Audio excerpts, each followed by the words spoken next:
It's a treasure in Chicago. It's little known. You have to give AT&T credit for spending the money. Joe Zekas from YoChicago. I'm in the fabulous Winter Garden at 311 South Wacker Drive with Phil on my left and Erika on my right. Hello. Hi. Who are homeowners. Hi, Joe. Homeowners at 235 Van Buren. Congratulations, guys. Thank you. Thank you. It's our first home ever. You're both first-time buyers? First-time buyers. Yes. Where did you move from? Where have you been living? About a mile due south of here. For 5 years, we lived in a old ramshackle Chicago sort of a working man's cottage, and now we've made the move into the Loop. That's a huge move.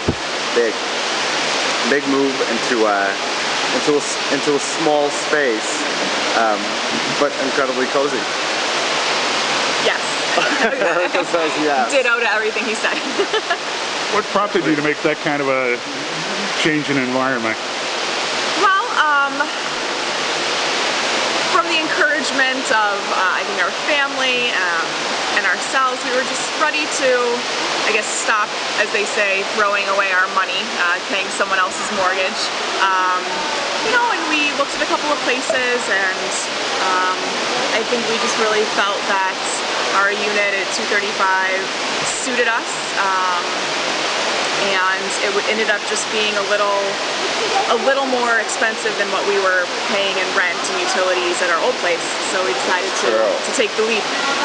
And Erika and I had both made a long list of things that we wanted out of our new place, right?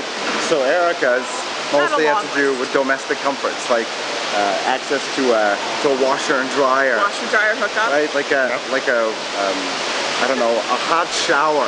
Things that we really lacked in the old apartment.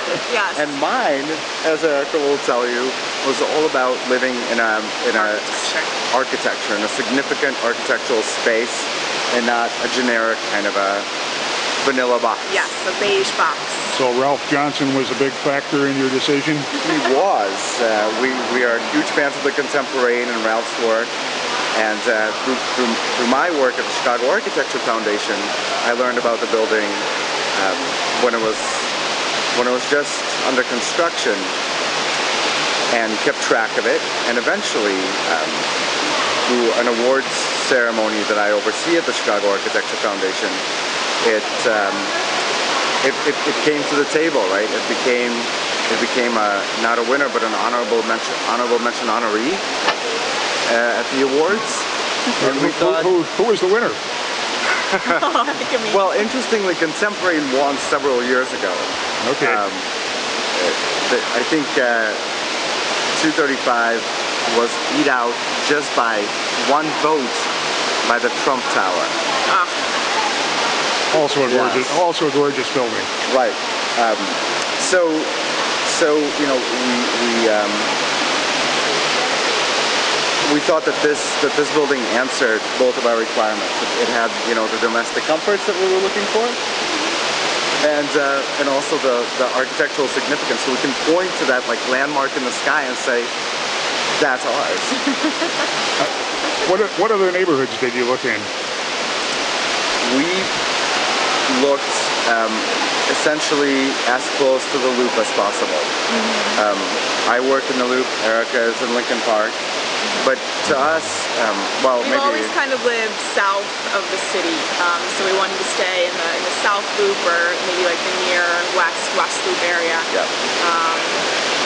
So yeah, around the South Loop.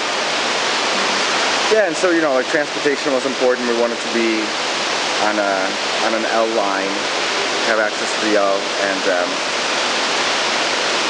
you know, the Loop feels to us like a neighborhood. I mean, I know that that's still not like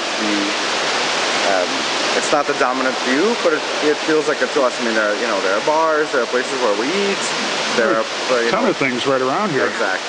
I mean, it's if you like living in a fast food court, you have that. If you want fine dining, got that. You have that too. That's true. I mean, the proximity to the lake, and you know, to Printers Row, just to the south, Greektown, right to the west. Oh yeah. it's a good location. You know, within a couple minutes of walk, you can have all the amenities. Was there anything you felt you had to compromise on to buy here? Compromise. Closet space. Closet space, or storage space in general, I think is lacking in our unit. Storage of stuff. So we had to go through a whole lot of our stuff. Yes, we purged a lot of stuff. And we got some built-in units, you know, some built-in closets and some built-in bookshelves, and that's accommodated most of our stuff. You know, the unit has exposed concrete walls and a ceiling. And so when we first looked at it, I sent the picture to Erika's family. Everyone wants to know, well, what are you going to do with that wall? Are you going to plaster it? Are you going to paint over it? We're like, no. Should we wallpaper it? We're like, no, we like concrete. And we say Ralph Johnson was doing a service to, you know, to mankind here too, by just doing pure concrete. Some people love the look of brushed concrete. I do. Yeah, we have the glass concrete